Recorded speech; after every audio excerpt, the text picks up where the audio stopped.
Good morning, all of you. So, moving further for the next sum of reconstruction of partnership, right? So, again, today we are going to full sum of this chapter, which is belong for the next chapter for admission and for retirement, right? Illustration number 11. From the following information, pass the necessary journal entries and prepare revaluation account. So one revaluation account you have to prepare, then balance sheet after the effect of revaluation. That means after revaluation, balance sheet you have to prepare of Rajesh and Jagdish, and Rajesh and Jagdish are the partners sharing profit and loss in the ratio of 3:2, which is their old ratio. So whatever revaluation profit or loss will occur, it should be divided among the partners in the old ratio, which is 3:2. Balance sheet of the firm as on 31st March 17 as follows. Okay, try to understand. Particularly in this sum, you have to prepare revaluation account, balance sheet, and one more account we have added in this sum, which is partners capital, right? So today one new account we are going to study, which is partners capital, but it is not like a new account. In the previous as you know, in the previous chapter, first chapter, we have already studied P&L appropriation, and then after the partners capital, partners current. So just like here, you have to prepare partners capital account, right? So first of all, let's see the balance sheet. This is generally we'll call it as a old balance sheet, you can say. In the old balance sheet, you have given liability side capital. So can you tell me, if we are preparing the partners capital, this capital is going where?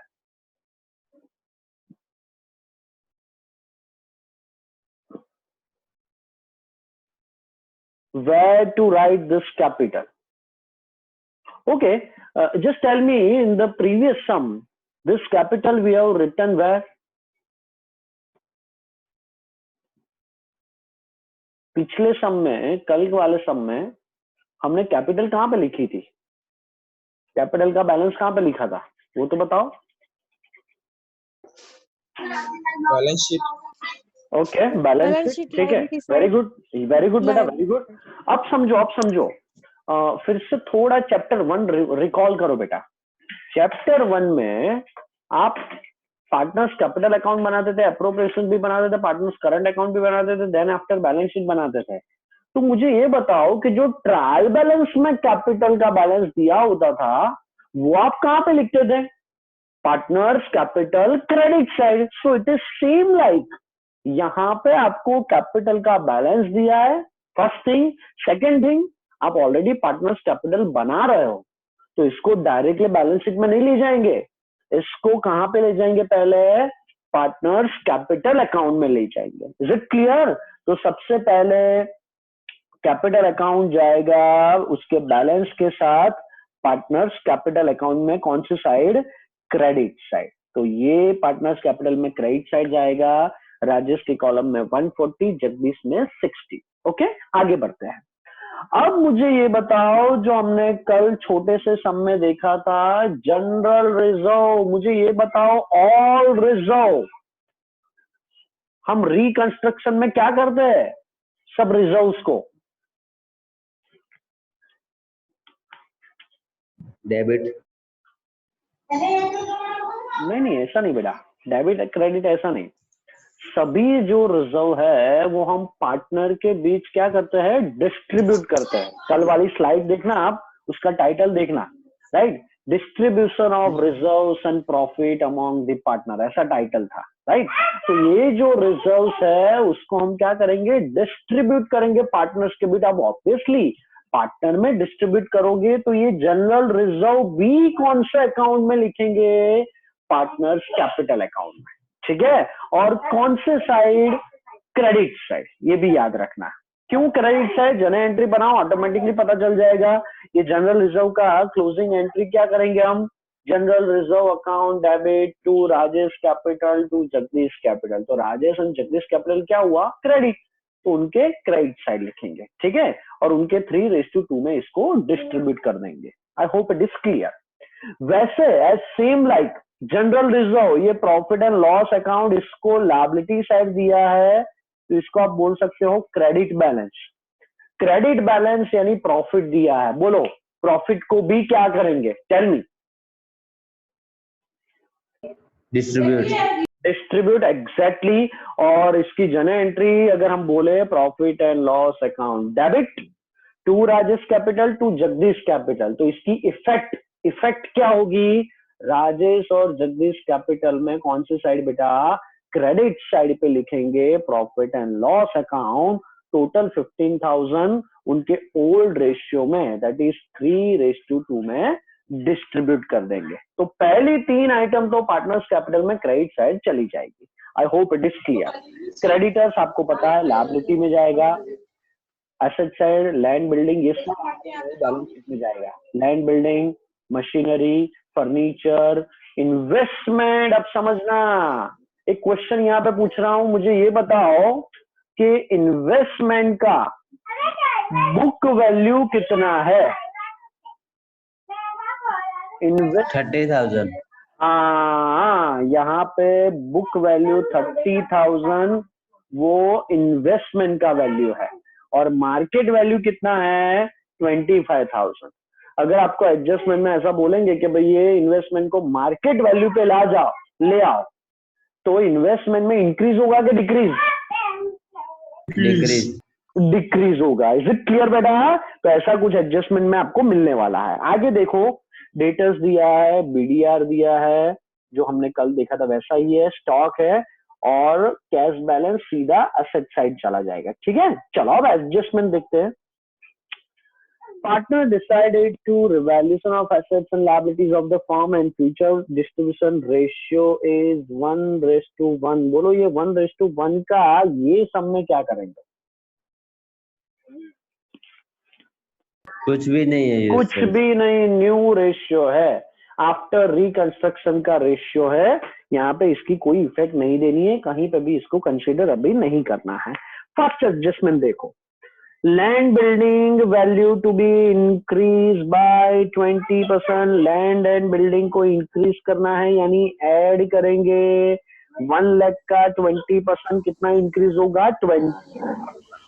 Okay, चल आगे दूसरा adjustment, value of machine and furniture decrease by 20%। बहुत simple adjustment है बेटा, machine को decrease करो यानी minus होगा, फर्नीचर को भी डिक्रीज करो माइनस होगा।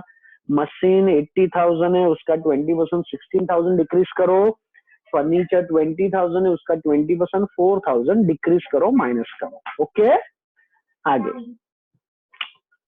No bad debt reserve is required. कोई बैड डेट रिजर्व चाहिए ही नहीं हमको, समझ लो। कल वाला और आज वाला एडजस्टमेंट में क्या फर्क है? कल बैड डेट रिजर्व इंक्रीज किया था बेटा, इंक्रीज किया था, तो बीडीआर को हमने कहां पे लिखा था रिवैल्यूएशन में? Debit side. Debit side. अब बताओ यहाँ पे रिक्वायर नहीं है यानी ऑलरेडी है, तो इसको हम डिक्रीज करेंगे, निकाल देंगे। तो इसको निकालने के लिए टोटल 3,000 डिक्रीज करना है। Increase debit side BDR, decrease किया तो बीडीआर कौन सी साइड आप बताओ? Credit side.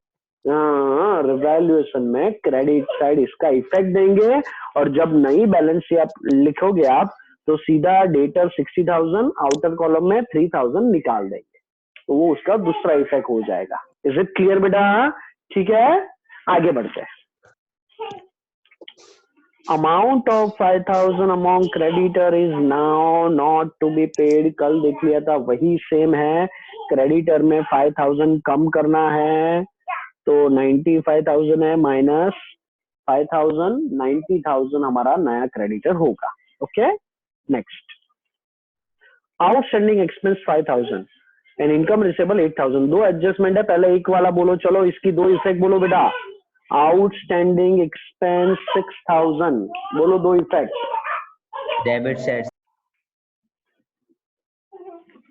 दो इफेक्ट, एक तो रिवैल्यूएशन में डेबिट साइड, दूसरी effect liability side. Exactly, liability side, very good. चल, और दूसरा जो है इनकम रिसीवेबल 8000, बोलो इसकी दो effect. Revaluation credit side and asset side.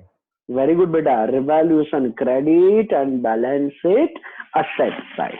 And the last adjustment, investment is to be shown at market value.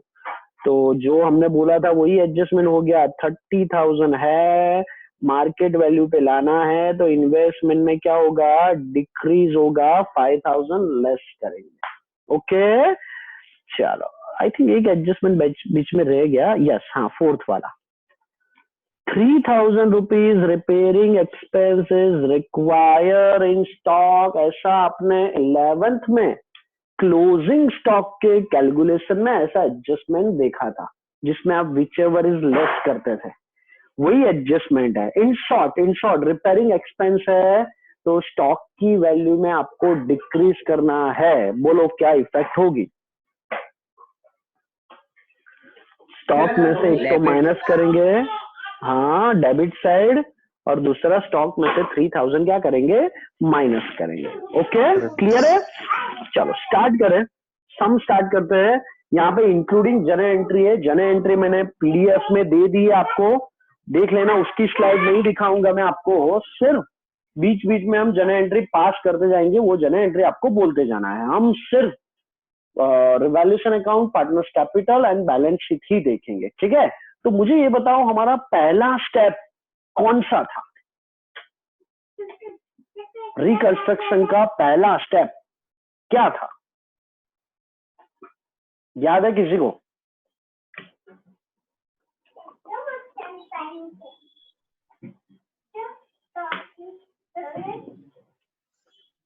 जो हमारी बैलेंस शीट है, ओल्ड बैलेंस शीट, उसको उसके रिस्पेक्टिव अकाउंट में जहां जहां ले जा सकते हो ले जाओ, यानी पूरी जो ओल्ड बैलेंस शीट है उसको खाली कर दो। जैसे आपने देखा कि capital, general reserve, profit and loss capital में जाएगा और बाकी सब बैलेंस शीट में जाएगा। तो इस तरीके से पुरानी जो बैलेंस शीट है उसको खाली कर दो, ठीक है? देखते जाओ। सबसे पहले कैपिटल अकाउंट में ले जाओ। देखो, कैपिटल अकाउंट में credit side by balance brought down, Rajesh का 140, जगदीश का 60,000। फिर जैसे मैंने बताया था जनरल रिजर्व, देखो नीचे जनरल रिजर्व राजेश और जगदीश में 3:2 में डिस्ट्रीब्यूट कर दिया। 10,000 तो आया, 6,000 एंड 4,000। और प्रॉफिट एंड लॉस, हमारा प्रॉफिट है, ये भी क्रेडिट साइड ही डिस्ट्रीब्यूट करेंगे। 15,000 है, 3:2 में डिस्ट्रीब्यूट करेंगे तो 9,000 and 6,000। I hope it is clear. तो ये जो ओल्ड बैलेंस शीट है उसमें से हमने तीनों चीज कहाँ पे लिया है, पार्टनर्स कैपिटल में क्रेडिट साइड लेके आए, ठीक है? फिर वापस से देखते हैं ओल्ड बैलेंस शीट में लायबिलिटी साइड क्या बचा है। क्रेडिटर, सीधा क्रेडिटर को कहाँ पे ले जाएंगे, लायबिलिटी साइड ले जाएंगे। फिर एसेट, बोलो एसेट को कैसे लिखेंगे, land building, inner column adjustment है तो इनर कॉलम में लिखेंगे 1 लाख, एक लाइन छोड़ के अंडरलाइन। मशीनरी इनर कॉलम में 80,000, एक लाइन छोड़ के अंडरलाइन। वैसे ही फर्नीचर इनर कॉलम में 20,000, एक लाइन छोड़ के अंडरलाइन। देख लो नई बैलेंस शीट।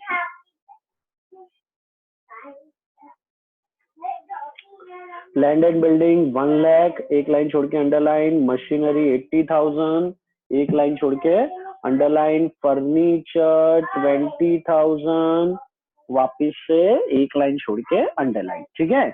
इन्वेस्टमेंट यहाँ पे उन्होंने सीधा इफेक्ट दे दिया है आपको। हमने जिस तरीके से ये लिख रहे हैं वैसे ही लिखना है। आप पहले लिखो इन्वेस्टमेंट इनर कॉलम में 30,000, फिर एक लाइन छोड़ के अंडरलाइन करो। जब एडजस्टमेंट आएगा तब उसको सॉल्व करके बाहर 25,000 लिखना, ठीक है? ये प्रेजेंटेशन का फर्क है, बाकी कोई इफेक्ट में, आंसर में कोई फर्क नहीं पड़ेगा। वैसे डेटर जैसे मैंने समझाया था, बीडीआर इज नॉट रिक्वायर्ड, तो डेटर में क्या करेंगे, 60,000 सीधा चला जाएगा आउटर कॉलम में। स्टॉक एडजस्टमेंट है तो इनर कॉलम में 23,000 एक लाइन छोड़ के अंडरलाइन। कैश बैलेंस वैसा का वैसा, ये दोनों तो एडजस्टमेंट की आइटम है, एडजस्टमेंट में आएगा। चल, तो इस तरीके से जो ओल्ड बैलेंस शीट है उसको उसके रिस्पेक्टिव थोड़ा बहुत चला गया पार्टनर्स कैपिटल में, बाकी सब चला गया नई बैलेंस शीट में हम ले गए हैं। ठीक है, ये इसमें कोई डाउट है? अब तो कोई बताओ कि स्टेप 2 कौन सा था? Revaluation account. नहीं बेटा, स्टेप 2 हमारा यानी parcel it is right. Step 2 एक एक एडजस्टमेंट सॉल्व करते जाओ। ठीक है, तो पहला एडजस्टमेंट हम देखेंगे, land building is increase by 20%। Land building 1 lakh था, उसका 20% 20,000 इंक्रीज है, तो रिवैल्यूएशन में कौन सी साइड लिखेंगे? Credit side. तो by land and building 20,000 rupees. Okay, दूसरी इफेक्ट बैलेंस शीट में उसको कर दो ऐड, 1 लाख प्लस 20,000 टोटल हो गया 1,20,000। चलो अब बताओ इसकी journal entry. Increase in land and building, what is the journal entry? Land and building account debit to revaluation account. Exactly, land and building account debit 20,000 to revaluation account 20,000। Okay, चलो second adjustment देखते हैं।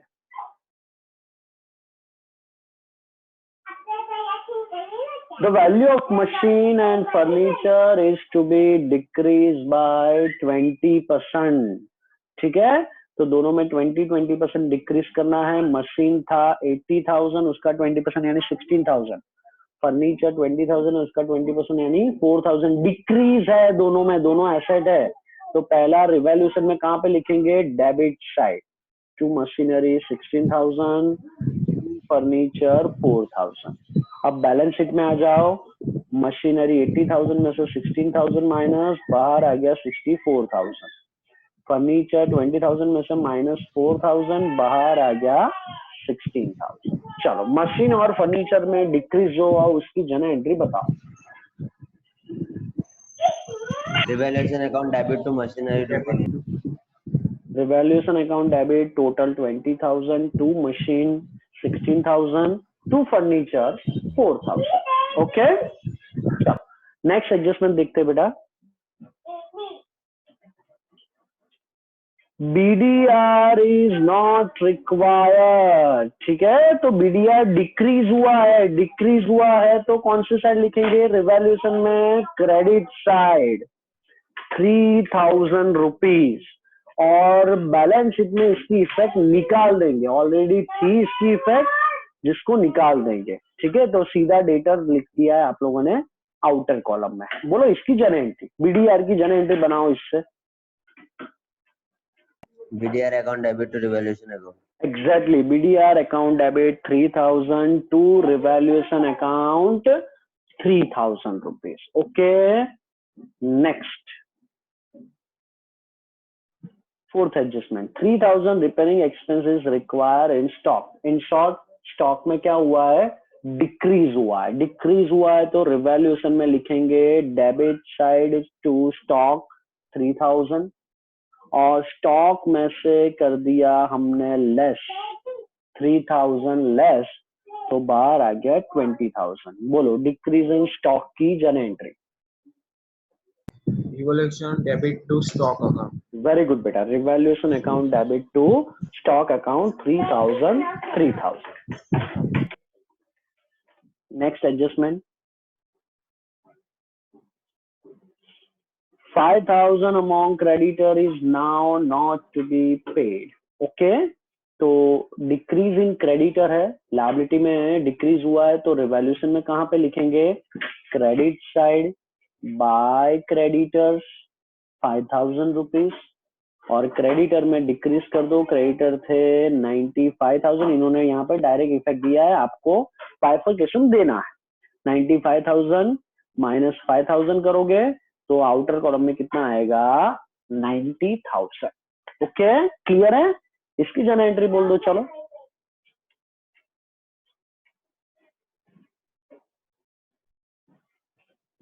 Decrease in creditors की general entry बेटा।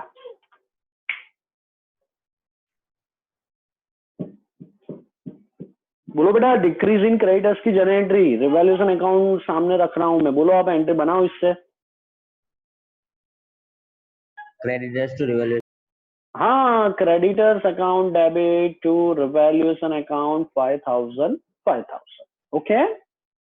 चल उसके बाद next adjustment, outstanding expense 6000। तो सबसे पहला इफेक्ट देंगे रिवैल्यूएशन में डेबिट साइड, आउटस्टैंडिंग एक्सपेंस 6000। दूसरा इफेक्ट बोलो बैलेंस शीट में कहां पे बेटा,